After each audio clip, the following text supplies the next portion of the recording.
Welcome back to episode 8, I think it is now. Somewhere around there. The other day we got the rear end and the fuel tank, everything all in the car, and it's sitting there on its own 4 feet, or wheels, I guess you'd say. And I guess it would technically be drivable right now because the front wheel drive transmission is still in it. However, we haven't wired up the fuel pump yet, so it's been a long day and I don't feel like doing much, but I think I'm going to tackle wiring up the fuel pump so we can at least start it and move it around. So follow along.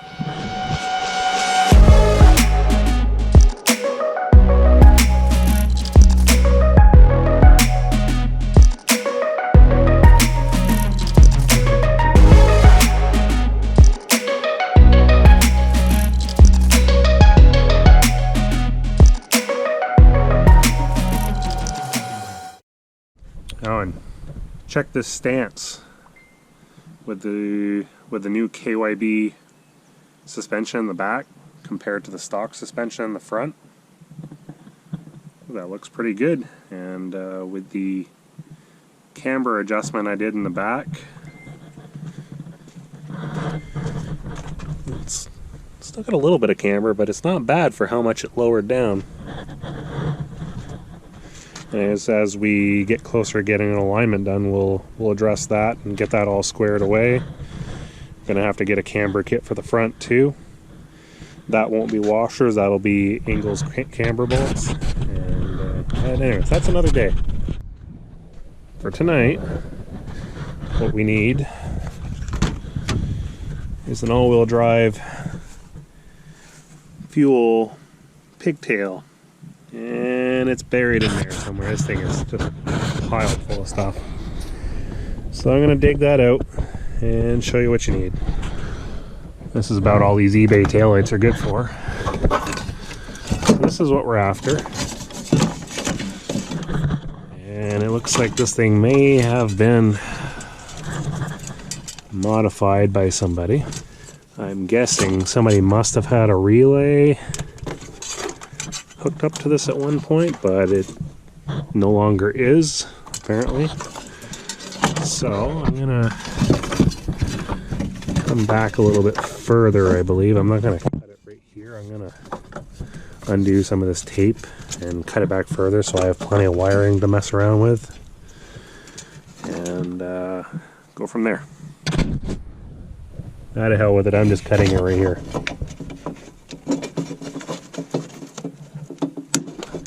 There we go. That's what we need. And enough of this thing. That's it. We are done with this. So I am going to bolt the front wheel drive subframe back on just so we can drop it down and roll it around. So here's what we're dealing with. On the front wheel drive shell, you've got 2 connectors. The one that goes to the fuel pump is only 2 connectors. You have your positive and your negative for your pump, and that's it. And on the front wheel drive tank, the fuel level sensor is in the center of the tank, which comes from the plug, which comes from the second plug. On an all-wheel drive tank, you have 2 level sensors, one on either side. And so you have the fuel pump and the level sensor and the low fuel light are all in the passenger side compartment. And you have another level sensor on the driver's side. So you've got 6 wires coming out of this unit, and this plug here is your ABS wire, as well as the other level sender from the driver's side. So we need to make a 2-pin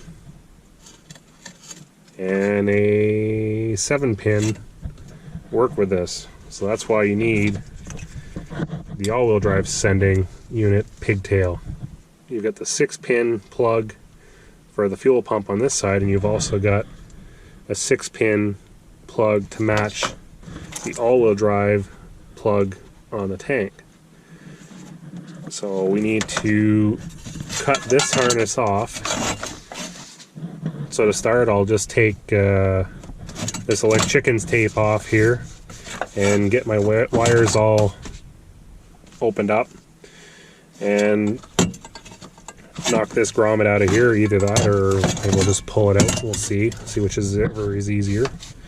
And then we're gonna have to integrate this harness into that harness, and it's not that complicated. Both these cars are ABS, so the wiring should match. So now I've got these all separated up, and you can see we've essentially got exactly the same wiring in it, even though the plugs are different. You've got the two separate pairs here for your ABS, and I believe these two wires are the fuel level, and your two wires here are the fuel pump power. And you've got the same thing in this harness. So on the all-wheel drive sending unit, you've got your power wires for your pump. You've got a common ground, a small black, and you've got the fuel level, and you've got your low fuel light. I can't remember which one is which, but basically you just match them up with the harness on the front wheel drive.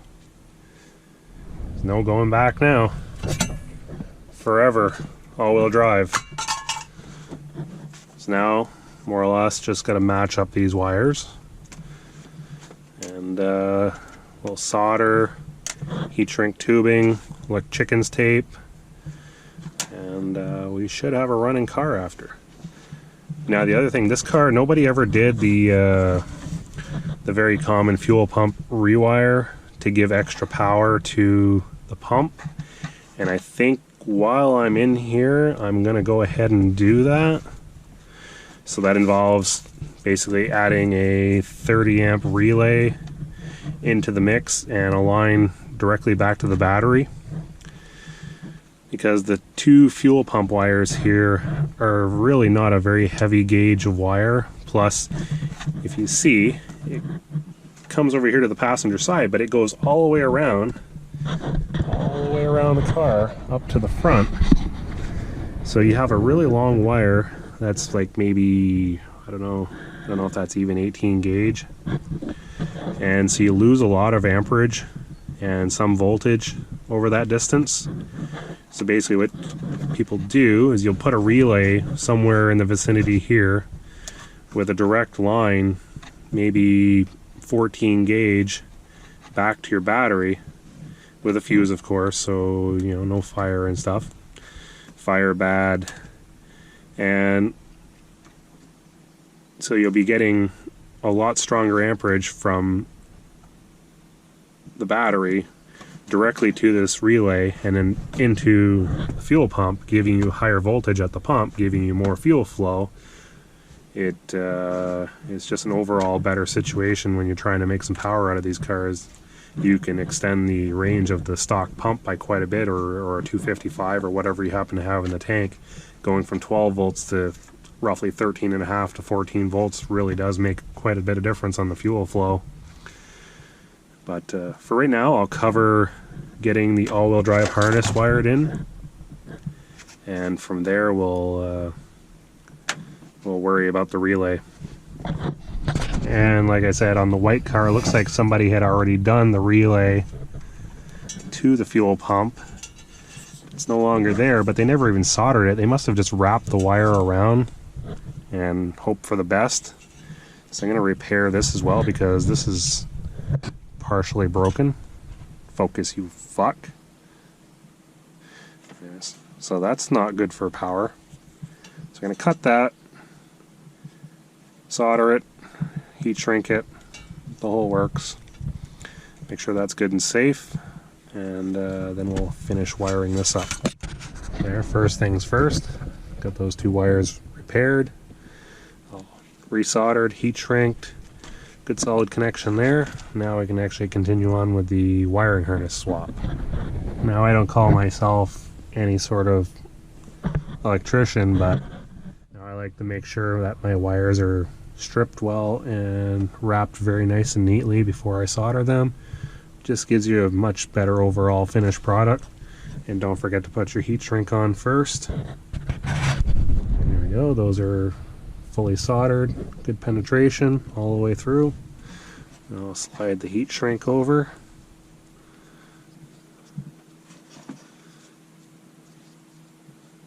And shrink those down. And I'm using the heat shrink with the glue inside too, so it seals it up nicely. So there, in theory, our pump now has power. The car could start and run. But if I'm in here this far, I might as well keep going. Alright, for proof of concept, I've done the pump wires and the fuel level wires. And I've plugged it in. And somebody's going to be like, whoa, whoa, whoa, dummy, you didn't put the plate on. Don't worry, it does still fit through. So you can put that on later.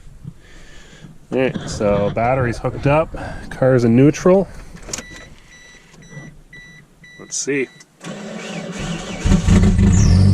There we go! We have fuel. Let's see if the gauge works. Yeah. About a quarter tank. So the gauge is working.